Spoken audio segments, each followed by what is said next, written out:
నుంచి కవితను మళ్ళీ కోర్టులో హాజరుపరచడం జరిగింది. So Delhi rows avenue court న్యాయమూర్తి ఆమెను మందలించడం కూడా జరిగింది. సో అంటే ఎందుకు మీరు కోర్టు లోపలికి వచ్చేటప్పుడు అలాగే వెళ్ళేటప్పుడు కోర్టు ఆవరణలో ఎందుకు మీరు మీడియాతో మాట్లాడారు అని చెప్పారు. ఒకవేళ మీడియాతో మాట్లాడాలి అని అనుకుంటే కనుక కోర్టు బయట మాట్లాడాలి కానీ లోపల మాట్లాడడానికి వీల్లేదు అని చెప్పేసి ఆయన కవితను మందలించడం జరిగింది. రైట్, పూర్తిగా అంటే కవితకు కూడా నాకు కొంచెం ఆరోగ్య సమస్యలు ఉన్నాయి కాబట్టి నాకు బెయిల్ మంజూరు చేయండి అంటూ కూడా కవిత కోరడం జరిగింది. అట్లాగే సిబిఐ వాదనలో కూడా అంటే ఈమె ఒక ప్రముఖ రాజకీయ నేత కాబట్టి బయటకెళ్తే మళ్ళీ దీంట్లో సాక్షులను ప్రభావితం చేసే సాక్ష్యాలను ప్రభావితం చేసే పరిస్థితి ఉంటుంది కాబట్టి ఇవ్వద్దు అంటూ కూడా ఇటు సిబిఐ కూడా వాదనలు వినిపించిన పరిస్థితి చూస్తే ఢిల్లీ మద్యం కుంభకోణం కేసులో అరెస్ట్ అయిన బీఆర్ఎస్ ఎమ్మెల్సీ కల్వకుంట్ల కవితను ఢిల్లీ రౌస్ అవెన్యూ కోర్టు న్యాయమూర్తి మందలించారు.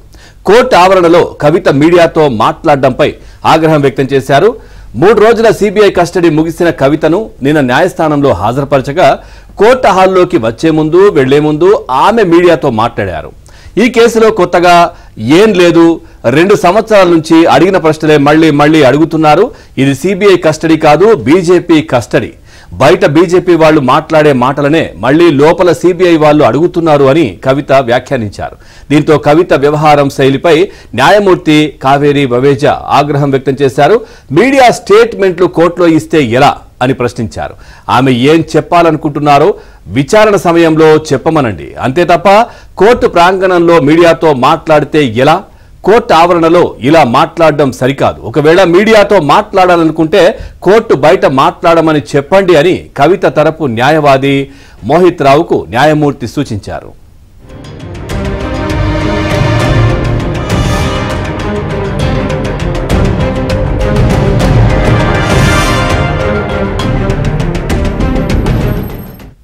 కవితను నిన్న ఉదయం 10 గంటలకు కోర్టులో హాజరుపరచగా ఆమెకు న్యాయమూర్తి ఈ నెల 23 వరకు 9 రోజుల పాటు జ్యుడిషియల్ కస్టడీ విధించారు. కవిత 3 రోజుల కస్టడీ ముగియడంతో న్యాయస్థానంలో ప్రవేశపెట్టిన సిబిఐ ఆమెకు 14 రోజుల జ్యుడిషియల్ కస్టడీ విధించాలని కోరింది. అయితే ఢిల్లీ మద్యం కేసులో కవితకు ఈ నెల 23వ తేదీ వరకు జ్యుడిషియల్ కస్టడీ విధిస్తూ గతంలోనే కోర్టు తీర్పు ఇచ్చింది. ఈ నేపథ్యంలో సిబిఐ కేసులో సైతం ఆమెకు న్యాయమూర్తి 9 రోజుల జ్యుడిషియల్ కస్టడీ విధించారు. ఈ నెల 23న మళ్లీ న్యాయస్థానం ఎదుట హాజరుపరచాలి అని ఆదేశించారు.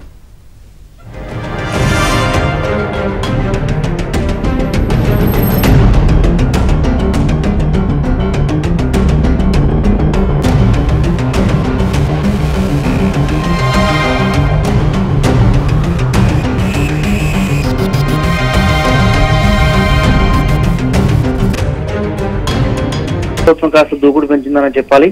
దానిలో భాగంగా ఇచ్చంపల్లి వద్ద బ్యారేజ్ నిర్మించాలని చెప్పేసి నిర్ణయం తీసుకున్నట్లు తెలుస్తుంది. గోదావరి అదేవిధంగా కావేరీ అనుసంధానానికి సంబంధించినటువంటి విషయంలో ముసాయిదాను ఎన్డబ్ల్యూడిఏ డిపిఆర్ ను తెలంగాణకు పంపిస్తున్న విషయంలో కొన్ని అభ్యంతరాలు ఉన్నట్లయితే తెలంగాణ ప్రభుత్వం భావిస్తా ఉంది.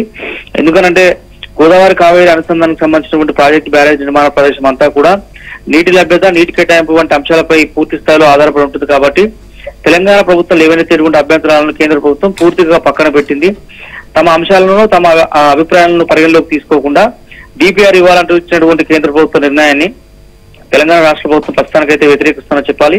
ఈ ప్రాజెక్టు ముసాయిదా డిపిఆర్ ను జాతీయ నీటి అభివృద్ధి సంస్థ ఎన్డబ్ల్యూడిఏ తెలంగాణ ప్రభుత్వానికి పంపించిన అంశంలో అనేక అంశాలను ప్రతిపాదించింది. దీనిపై నెలలోగా అభ్యంతరాలు ఉంటే రాష్ట్ర ప్రభుత్వం కేంద్రానికి తెలపాల్సిందిగా సూచించడంతో కొన్ని ఇబ్బందికర పరిస్థితులు ఉన్నాయి కాబట్టి ఇంకా సమయం ఇస్తే బాగుండేన్న అంశాన్ని తెలంగాణ రాష్ట్ర ప్రభుత్వం అయితే చెప్తా ఉంది. లేని పక్షంలో అంటే ఈ నెల రోజుల వ్యవధిలో తెలంగాణ ప్రభుత్వము నదుల అనుసంధానానికి సంబంధించిన అంశంలో తమ అభిప్రాయం చెప్పని పక్షంలో ఆమోదించినట్లుగానే పరిగణలోకి తీసుకుంటామని చెప్పినటువంటి కేంద్ర ప్రభుత్వ నిర్ణయాన్ని తెలంగాణ రాష్ట్ర ప్రభుత్వం కాస్త తప్పుపడుతూ పరిస్థితి కనిపిస్తుంది. ఒక అదే కనుక జరిగితే ఆ ప్రభావిత రాష్ట్రాల లిస్టులో తెలంగాణ, ఛత్తీస్గఢ్, ఆంధ్రప్రదేశ్, తమిళనాడుతో పాటుగా మహారాష్ట్ర, కర్ణాటక, పుదుచ్చేరి రాష్ట్రాలు ఉండేటువంటి అవకాశం కనిపిస్తుంది. వాస్తవానికి ఈ రాష్ట్రాల ముఖ్యమంత్రుల సంతకాలు తీసుకుంటామని గతంలో కేంద్ర ప్రభుత్వం కావచ్చు లేదైతే ప్రస్తుతం ఉన్నటువంటి ఎన్డబ్ల్యూడిఏ ఏదైతే ఉందో అది చెప్పినటువంటి పరిస్థితి ఉంది. కానీ ఇప్పుడు తెలంగాణ ప్రభుత్వ నిర్ణయాన్ని పరిగణలోకి తీసుకుంటా ఈ బ్యారేజీని జయశంకర్ భూపాలపల్లి జిల్లాలో ఉన్నటువంటి మహదేవ్పూర్ మండలం ఇచ్చపల్లి వద్ద